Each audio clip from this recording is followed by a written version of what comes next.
La lecture se fera dans Jean chapitre 2, les 11 premiers versets. Le 3e jour, il y eut des noces à Cana en Galilée. La mère de Jésus était là. Jésus fut aussi invité aux noces avec ses disciples. Comme le vin venait à manquer, la mère de Jésus lui dit « Ils n'ont plus de vin !» Jésus lui répondit « Que me veux-tu, femme ? Mon heure n'est pas encore venue. » Sa mère dit au serviteur « Faites tout ce qu'il vous dira. » Or, il y avait là 6 jarres de pierre, destinées aux purifications des Juifs, et contenant chacune une 100aine de litres. Jésus leur dit « Remplissez d'eau ces jarres. » Et ils les remplirent jusqu'au bord. « Puisez maintenant, leur dit-il, et apportez-en à l'organisateur du repas. » Et ils lui en apportèrent. L'organisateur du repas goûta l'eau changée en vin, ne sachant pas d'où venait ce vin, tandis que les serviteurs qui avaient puisé l'eau le savaient bien.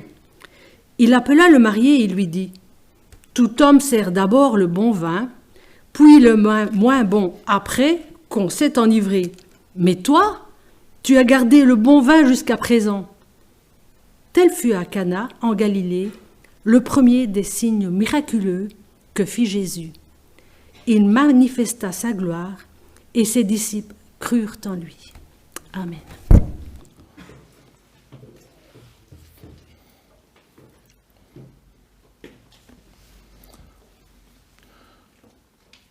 Nous sommes en Belgique, alors avant de parler de vin, on va parler de bière. Selon la définition donnée à une bière trappiste, il existerait, je crois, entre 8 et 14, je ne suis pas un spécialiste, 8 et 14 bières trappistes dans le monde, avec 5 noms, toujours labellisés, c'est-à-dire répondant aux conditions les plus strictes de l'appellation trappiste. Vous avez la Chimay, Orval, etc. La Belgique est clairement au-dessus du lot. On en a un beau paquet. Aucun pays n'en propose autant, loin de là. Mais je vous invite à ne pas le crier trop fort parce qu'il ne faudrait pas que ça donne des idées à un certain président outre-Atlantique. Grâce à une telle abondance de bières, de prestige venant de nos abbayes, sans doute pourrions-nous imaginer que la vie monastique en Belgique est certainement très joyeuse et festive. Et pourtant, les monastères ont plutôt contribué au fil des siècles à donner à la chrétienté un visage assez austère et sérieux, dur. Dans les croyances populaires, les églises et les autres lieux religieux sont des lieux de silence. Vous voyez ces panneaux là quand vous rentrez dans un lieu religieux, prière de faire silence. Des lieux de contrition, des lieux assez fermés, des cloîtres, ça veut dire ça. Des lieux d'études aussi, il faut y travailler, étudier. Des lieux de sacrifice, de dénuement. Il y a d'ailleurs toujours cette idée qu'il faut choisir entre goûter les plaisirs de la vie ou se sacrifier pour le service de l'Église. Avant, dans les bonnes familles, il y avait celui qui allait prendre des affaires, qui allait goûter à la vie, et puis celui qui se lançait éventuellement dans la prêtrise, etc. Il y a encore un petit peu cette idée qui traverse nos esprits. Or, et c'est une bonne nouvelle, nous découvrons chez Jésus, d'une part, sa capacité à se joindre à la fête, mais d'autre part, son plaisir à participer à des noces, ce qui va évidemment ensemble avec la joie de la sexualité. D'autre part encore, son souci qu'il ne manque pas de vin pour se réjouir.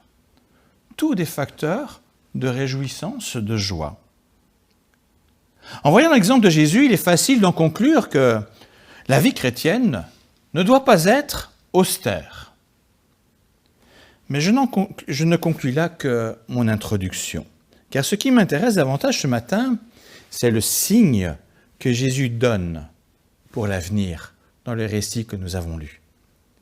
À travers l'épisode des noces de Cana, il veut profiter de la situation, voilà, qui arrive là devant lui. Il veut profiter de la situation pour nous montrer quelque chose, ou même plusieurs choses. Alors dans la suite, je souhaite m'attarder principalement sur 2 éléments, même s'il en existe d'autres plus secondaires. Premièrement, le récit des noces de Cana est bien entendu le récit d'un manque.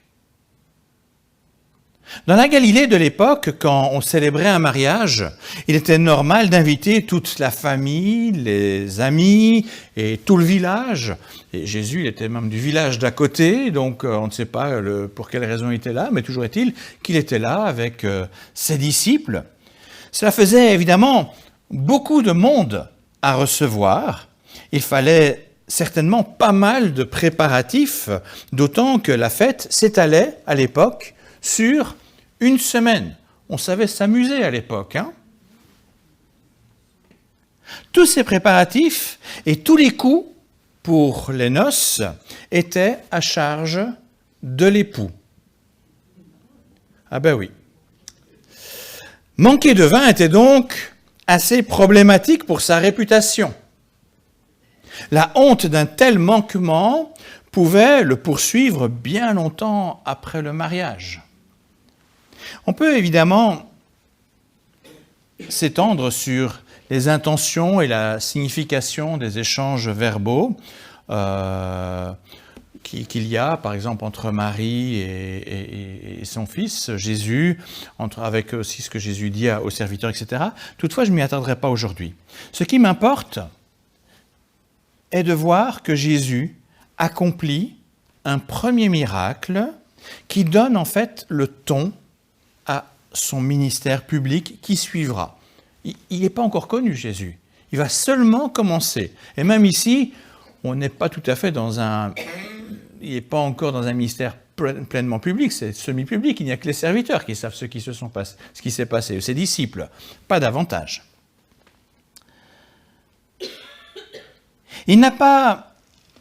Jésus n'a pas choisi de se replier dans un monastère, dans une communauté fermée. Oh, il en existait à l'époque, il y avait Qumran, c'était un peu fermé, il y avait comme ça des endroits sectaires, des gens qui se voulaient très très religieux. Non, il va directement au contact des gens. Il est avec les petites gens pour répondre à leurs besoins, les très concrets, très pratiques. La nécessité de se réjouir pour un mariage, le manque de vin et le risque d'humiliation qui en découle. Jésus se révèle comme celui qui veut écouter et répondre à nos besoins de tous. Alors dans le cas présent, pour y répondre, il agit de façon très discrète. Il y avait sur le côté 6 grandes jarres pouvant contenir chacune jusqu'à 100-120 litres d'eau. C'est quand même une belle quantité. Cela fait quand même au total jusqu'à 720 litres d'eau. Ces jarres servaient à contenir l'eau pour accomplir les rituels de purification. C'était l'habitude à ce moment-là, avant un repas, etc. On devait se purifier, on était considéré comme impur, et donc il fallait se purifier, et cette eau servait à ça. Jésus demande de remplir ces jarres, et puis de servir aux convives. Et c'est alors que les serviteurs constatent que l'eau est transformée en vin, pas n'importe quel vin, un vin de grande qualité, nous dit le texte. 720 litres de vin, d'eau, je ne sais pas si ça vous dit quelque chose, mais vous imaginez une cave de pas moins de 1000 bouteilles. C'est déjà une très belle cave. Donc Jésus offre non seulement l'abondance en quantité, mais plus encore une qualité pour que la fête puisse continuer de plus belle. Il y avait de quoi provoquer une méga ivresse collective avec tout ça. Je ne sais pas s'ils ont tout bu, on ne le dit pas. Les disciples comprendront évidemment bien plus tard, mais dans son geste, Jésus donnait un premier signe, un premier message concernant son ministère. En effet, lors du dernier repas, là on est au premier repas, mais lors du dernier repas de fête de Jésus avec ses disciples, ces deux pas qui encadrent un petit peu l'ensemble de l'Évangile, Jésus dira, en prenant une coupe de vin, « Buvez-en tous, car ceci est mon sang, le sang de la nouvelle alliance qui est versé pour beaucoup pour le pardon des péchés. » Vous reconnaissez ces paroles qu'on entend, qu'on répète quand nous partageons la scène. En offrant son sang, langage pour parler du don de sa vie, Jésus apporte une purification d'une qualité autrement plus haute que l'eau de purification. Le don de sa vie offre un pardon abondant pour les péchés du monde. Dès lors, la fête n'est pas gâchée, la joie est retrouvée. L'Apocalypse, je l'ai dit tout à l'heure, parle de l'union de l'Église avec Christ comme des noces de l'agneau.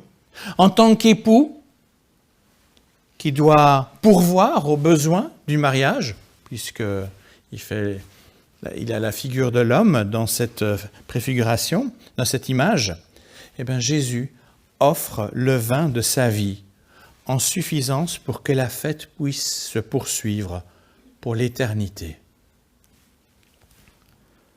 Voilà un premier signe.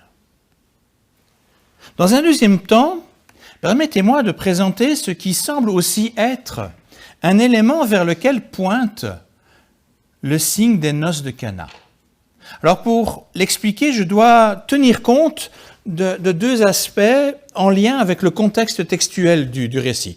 Ça va être un petit peu type étude biblique, désolé de ce côté un petit peu théorique, mais ça va nous permettre de découvrir quelque chose dont on ne parle pas souvent. Le premier truc dont j'ai parlé, on l'entend régulièrement. Ce que je vais vous dire ici, on l'entend moins souvent. Le premier aspect est d'ordre thématique. En fait, le chapitre 2 à 4 de l'évangile de Jean propose un thème commun, celui du renouveau. Vous connaissez le chant « Tu peux naître de nouveau » ? Ce chant, il fait référence en fait à un passage de l'Écriture avec la rencontre de Nicodème où Jésus dit à Nicodème « Il faut naître de nouveau ».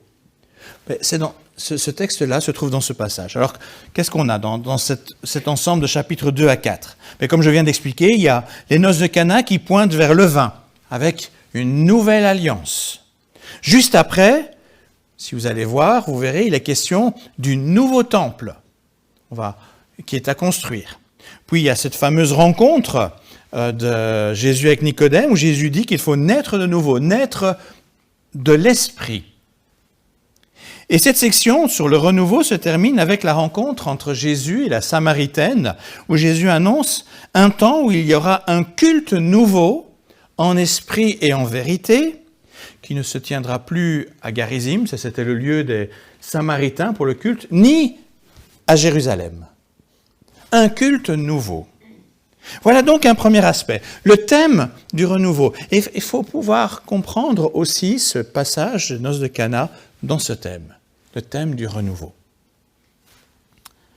Le second aspect concerne la chronologie des événements indiqués par Jean. Un lecteur attentif notera qu'à partir de Jean 1,19, l'auteur donne des indications très précises de jour jusqu'aux noces de Cana. On n'a pas ça habituellement dans les évangiles. Il y a deux endroits où vous voyez ça. Ici, et puis pour la Semaine Sainte. Dans les deux cas, Jean décrit subtilement un cycle de 7 jours. Je vais vous expliquer un petit peu pour Jean.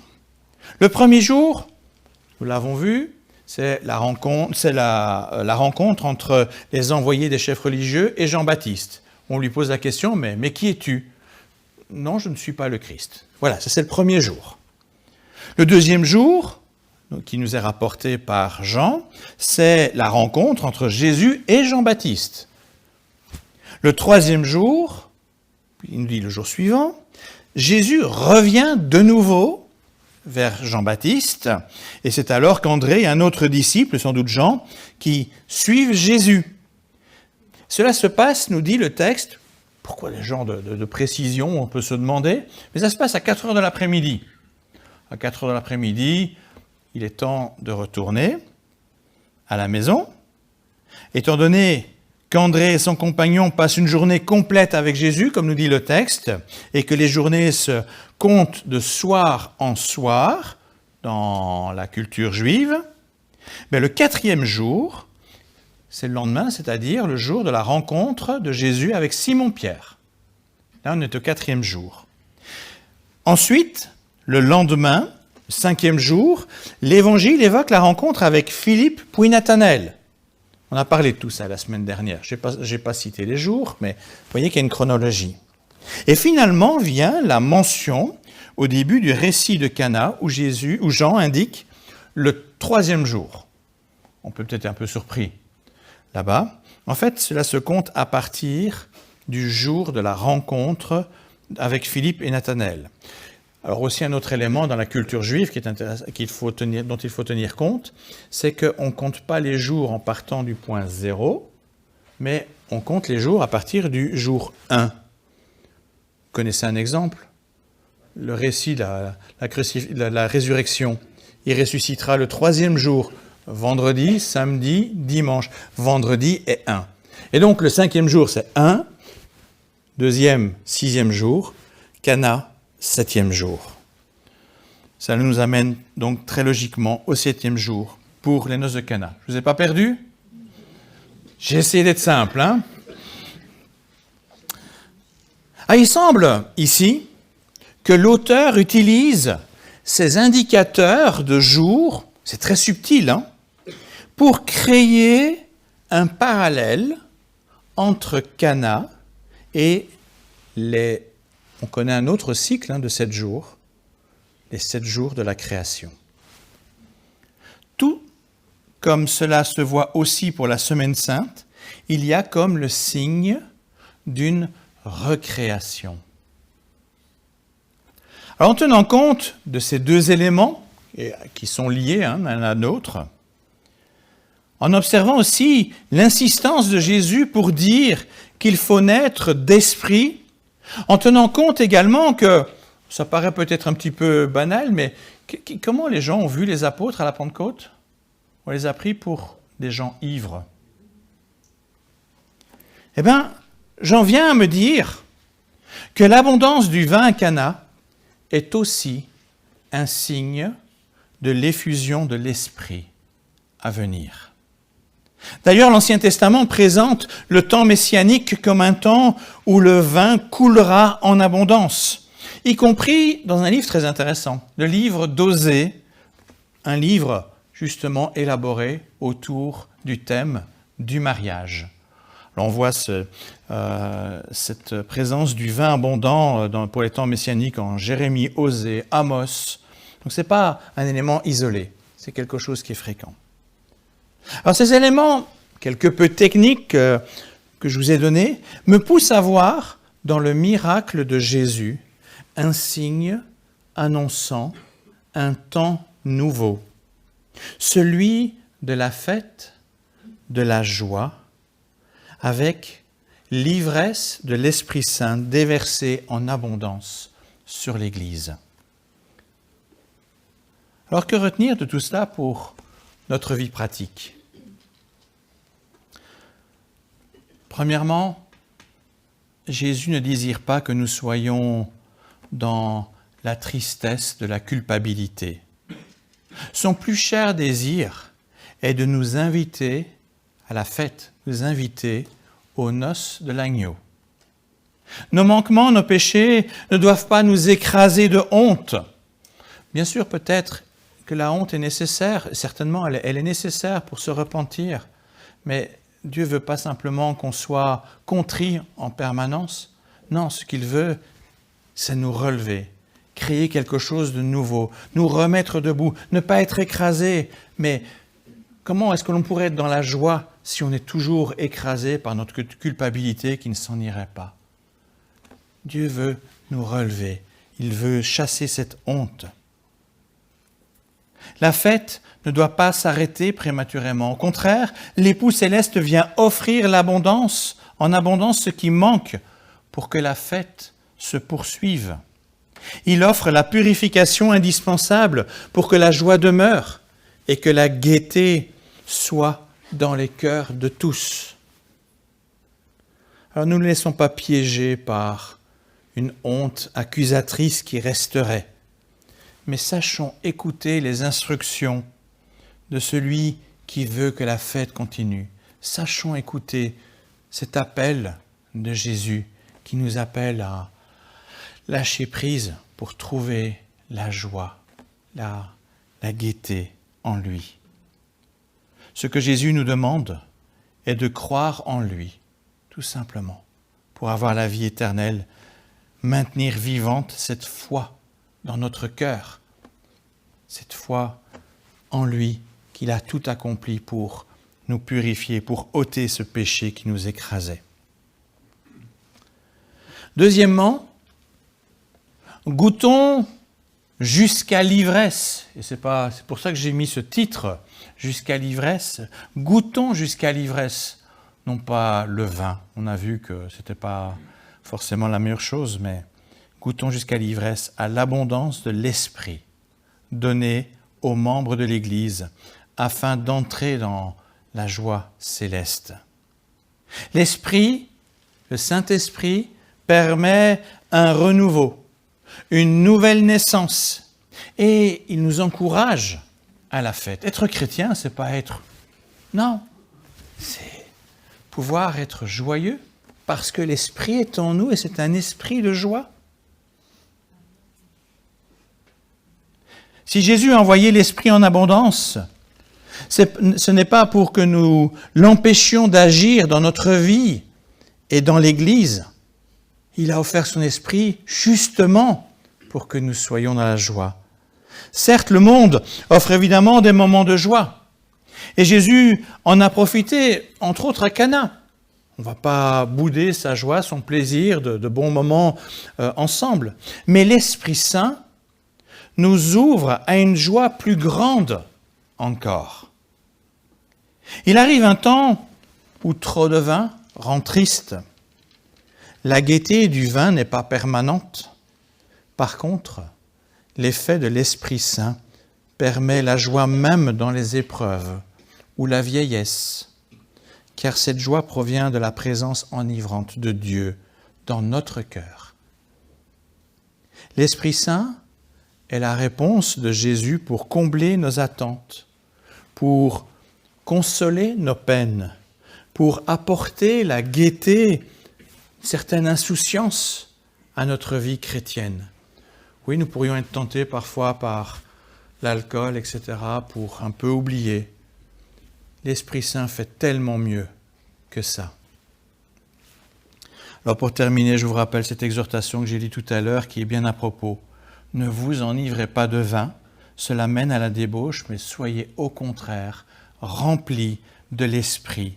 Dites-vous des psaumes et des hymnes et des cantiques spirituels. Chantez, célébrez de tout votre cœur les louanges du Seigneur. Remerciez constamment Dieu, le Père, pour tout au nom de notre Seigneur Jésus. Alors naturellement, le culte est le moment par excellence pour vivre cela ensemble, cette fête, cette gaieté, cette joie du renouveau, dans nos chants, dans nos louanges, dans nos remerciements. Le culte doit être un moment qui réjouit nos cœurs et qui donne envie de revenir, alors que l'ivresse de l'Esprit nous conduise à sans cesse glorifier le Dieu, notre Dieu, avec joie. Amen.